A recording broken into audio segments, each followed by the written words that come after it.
Hello and welcome to this lab 5. In this lab we're going to see about ADC in your T+C, and here I've already created a project, just copied from my Blinky test as my template, and in this we pretty much have our header files, which is our driver libraries, and also I've included my adc.h. So we are going to kind of calculate the raw values in that variable and then calculate the centigrade and Fahrenheit in there. So as you can see that we have an array of 4 size, and that is to actually indicate the sequence. So we will see that in a little bit. So first we try to initialize your clock, enable your ADC 0. So we have 2 ADC modules, so we enable the first one, and then we also say that we want to use the hardware sampling. So each value that you're going to push into one sequence is going to be an average of 64 values. And so we start the trigger process or start the ADC, and we say our first sequence would be the internal temperature sensor. The second sequence is also entered in a temperature sensor, third and the fourth, and we then say basically that's the end of the sequence, and then we enable the sequence. So once this is done, and here in the while loop, we start the process and wait for the ADC to complete. So once the completion is done, as you can see, you get the data, and now in this case what will happen is you're going to get 4 sequence of data. So ADC 0 value 0 is going to have an average of 64 values, and then similarly 1 is going to have an average of 64, 2 is going to have an average of 64, 3 is going to have average of 64, and then we just add the 2 to do a rounding off. So in this case, as you can see, we are taking an average of 256 values, because each would be 64, and then you take 4 of the sequence of the same value. So we're actually taking 256 values and then doing it an average.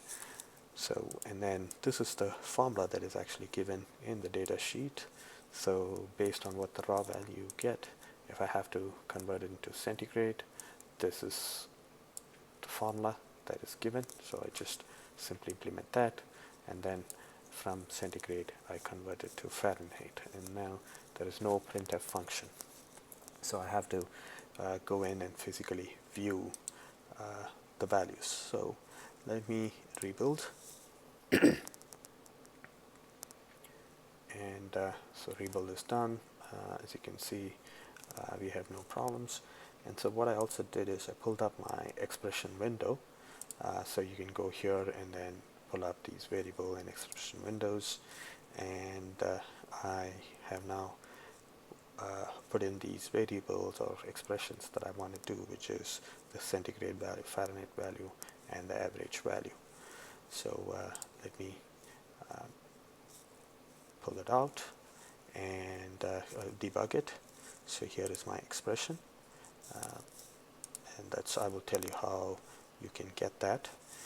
So so here is my expressions of these values. So this is the raw. I've not started yet, so I'm gonna start the process. And now, as you can see, every time I pause it, maybe let me run it for some time, and then if I pause it,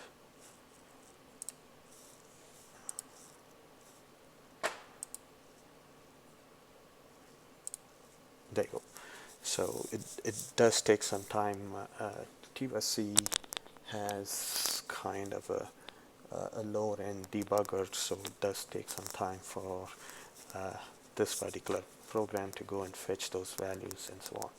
So here is my temperature, that's 22 degrees centigrade, it's a 71 degrees Fahrenheit, and that's the raw value that I get, and that would be a 12-bit value. So and then what you can also do is you can right click on it, go to graphs, and once you hit graphs, you should be able to get something like this. So here is something like an auto scale, I guess. And what you can also do is you can see that we can actually do a refresh, and currently it's actually not reading. So once it picks up, so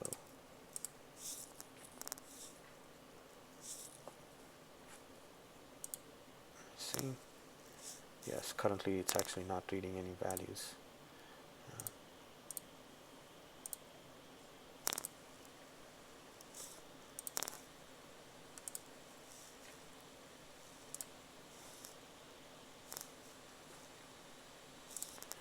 I'm actually waiting for some values to come.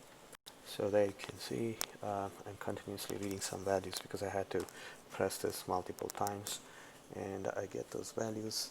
So I'm just going to put it up a little bit of heat in there. Let's see if it changes. So that's the on-chip value.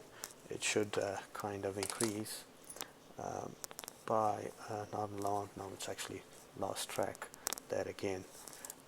So as you can see, this in TiVo-C, it's a little bit kind of edgy, but you can always stop it and read the values numerically and get an idea, right? Thank you.